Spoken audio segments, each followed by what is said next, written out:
Ayun guys, no,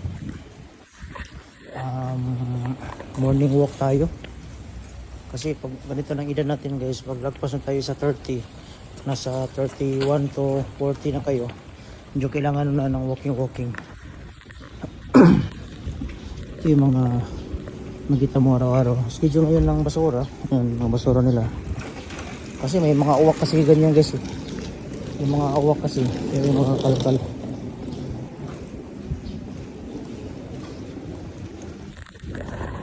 Tapos mga ganitong oras, mga ano na, palabas na yung mga estudyante, mga trabahante. Yan o. Lahat yan guys, nakasegregate yan. Diba? So dito tayo sa park. Wala man tayong trabaho ngayon, so dito tayo. Ito yung park ng Japan. Yan o. Galing no. Sila nanay, lakad-lakad sila. Yan o. Wala man masyadong tao ngayon kasi tingin yung oras guys o. Yan, kung may relo kayo dapat siko kasi Japan yan. Yan o. Ganda yung ano nila. Ano ko kasi yung mayroong exercisean ba kasi gusto ko mag-exercise. Tapos may mga laruan pa ng mga bata oh. Yun oh. So wala na guys, hindi na malamig ang Japan. Tapos na yung winter. So nasa spring na. Tapos papunta na rin sa summer no. Kaya mapansin nyo dito na medyo naka t-shirt na ako. At wala na rin yung yung dahon ng bulaklak ng sakura. Yan, ito yung pinaka pinaka park ito sa amin.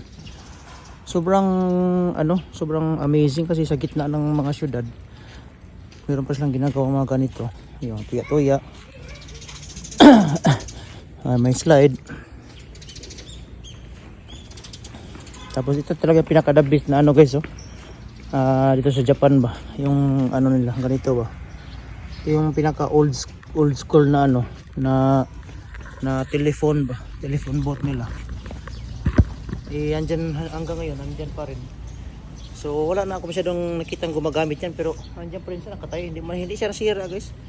Para na-preserve talaga nila.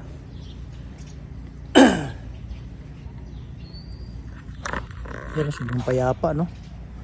Kung magpunta ka dito talagang pwede ka matulog talagang makaka-relax ka talaga So ikot muna tayo dito sa aming lugar. Yung mga yung mga tingnan natin yung mga basura guys no. Kasi schedule na mga basura ngayon guys. Tingnan natin yung mga tinatapon nila. Para makita natin kung gaano sila kagaling mag-segregate ng basura. Dito tayo banda. Huwag na tayong lalayo kasi ito malapit na ito sa lugar namin So tingnan nyo, pak, di ba? Tapos ito po amazing yung pwede ka maglagay ng mga padala mo ba, post. Yan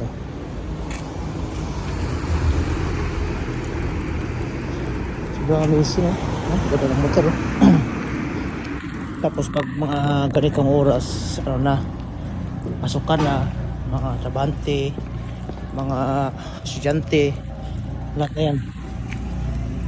Pag di na mawala yung ganito bidding machine. Bidding machine ang Japan yan. Tapos wala yung mga trabaho guys.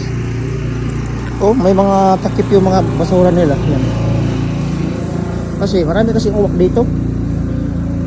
Pero yung uwak dito guys hindi pa siya nagiging puti, yung kulay itim pa rin siya. May mga basura, check natin yan.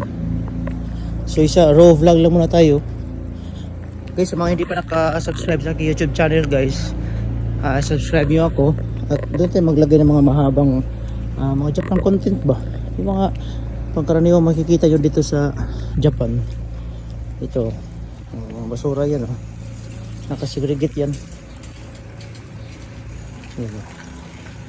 Yan. Tapos paglabas natin dito, yan, nakita nyo guys, mga nagbag-bike lahat yan. Biking kasi isa sa dito pinaka mode of transportation ba. Dito yung mga malalaking ano, basurahan. Dito.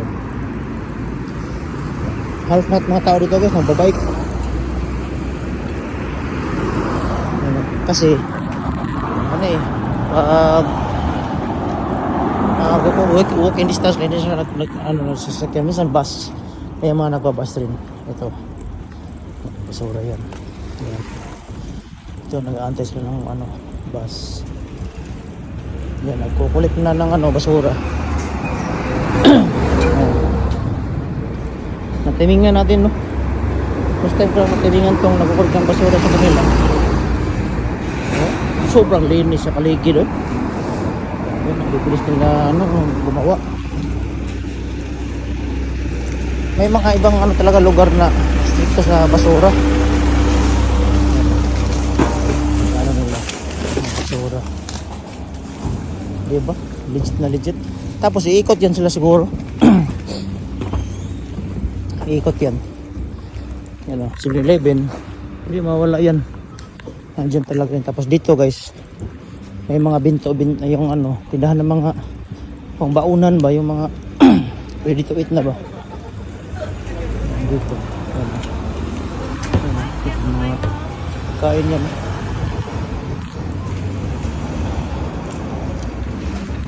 Tapos post box ulit.